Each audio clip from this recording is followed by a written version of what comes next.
The Singapore Media Festival returns for a 9th edition later this month. From the 24th of November to the 11th of December, the festival sees the return of events like the Singapore Comic Con and the Singapore International Film Festival, and new ones like Creator World. For more, we're joined by Jean Ng, a cluster director of the media industry cluster at IMDA, as well as Justin Demon. He's president of the 108 Media and Executive Director of the Southeast Asian Audiovisual Association. Good evening to both of you, and thank you for joining us. Jean, let's begin with you. This year's theme, first off, is celebrating Asia's stories with the world. So how does that theme perhaps differ from that of previous year's efforts?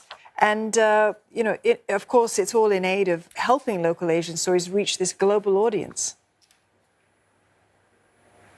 Yeah, our theme really celebrates Asia because Asia has such a rich tapestry of stories, and that forms a perfect backdrop to create a diverse range of content.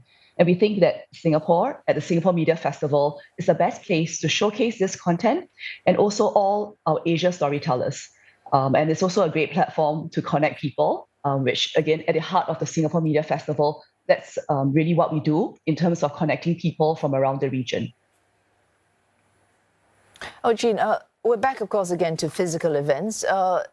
We cannot just erase the last 2 years as if they did not happen. How has the media landscape changed because of what happened during COVID-19? How do you see the changes affecting what you do now? Yeah, I think the COVID pandemic had a really big impact on many sectors, but also in the content and media sector. A lot of productions could not take place. A lot of productions had to deal with all the safe management measures. Some productions were even cancelled. And that has definitely affected confidence in film projects and in content projects. And we found that a lot of our partners had some difficulty kind of raising funds and financing for their content projects.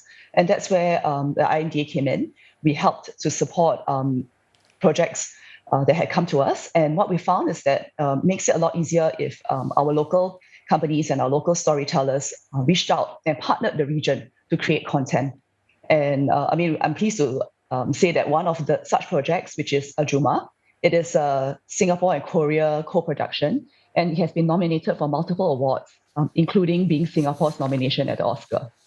And we've seen so much. So that's kind of how we tried to help our companies through the pandemic by providing funding and increased opportunities for partnerships.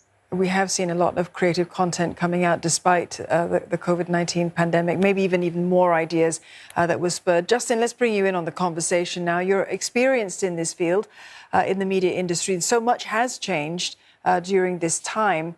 What opportunities are you seeing for Asian stories today, and are local creators actually taking those opportunities? Well, you're right. The world has changed so much.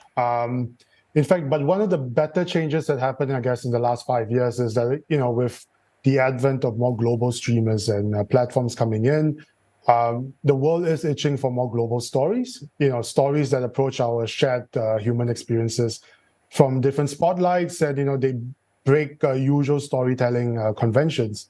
So I think we're in a time where, when you are shaking up the status quo, it's actually a good thing and it's a favored thing. So commercially, a lot of content buyers, they are looking at better quality content that can be made for more efficient price points. And, and that's where, on a commercial level, on an economic level, Asian content is filling the gap, both on that commercial side as well as creative side.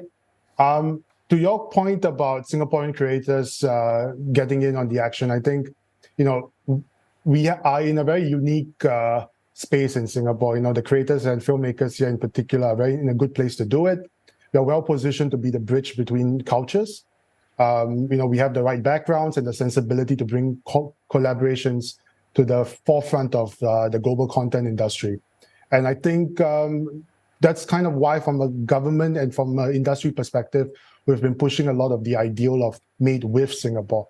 And it's really all about getting out there and mixing it up. It's very important to keep reminding ourselves that we're not just competing on a local or even regional level anymore. We are competing with international content and filmmakers, and that's why we have to keep our standards refined. Well, Justin, you spoke of changes you have seen that have broken the usual storytelling conventions. We hear a lot about the digital age right now. I presume that this age also means that the way we tell stories, that will change. Also, the way we hear stories, that will change. How do creators of this kind of content get themselves educated on what to do to appeal to a new audience in this so-called digital age? Well, I think in this case, that's where these initiatives and programs and events come into play in a big way.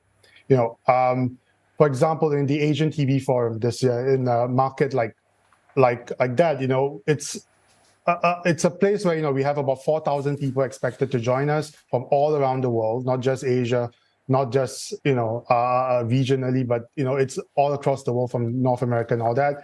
Within the context of ATF, the events that happen within this thing that we put together, there are pitch markets, there are opportunities for businesses and independent filmmakers and all kinds of independents to connect. There are master classes, there are trainings, as well as conferences that have really C-level and top-tier people coming together and pulling the curtain back on how certain deals are done. Including, one of my companies, we're doing an IP accelerator as well to find the best concepts in TV, film, and digital in the region. And, one of the key mandates that we have is to focus on getting fresh faces into the mix, that we aim to meet them and to match them with some of the bigger names and established financiers around the world. So really, it's all about the networking and being able to find your voice in the crowd. And my advice to a lot of the younger creators out there is, to just be confident in your abilities and what you represent. And it also helps a lot that, we have the IMDA, for example, we have other members of the industry pushing various initiatives in focusing on the youth and getting them to be trained for more regional and international productions and processes. And I think we as an industry are so here for it because we've been screaming out for so long that we need new blood. And I'm glad to see that this is all coming together in a very sophisticated and organic way now. Well, thanks so much to the both of you for joining us this evening. That was Jean Ng from IMDA and Justin Diem from the Southeast Asian Audio Visual Association. Thank you.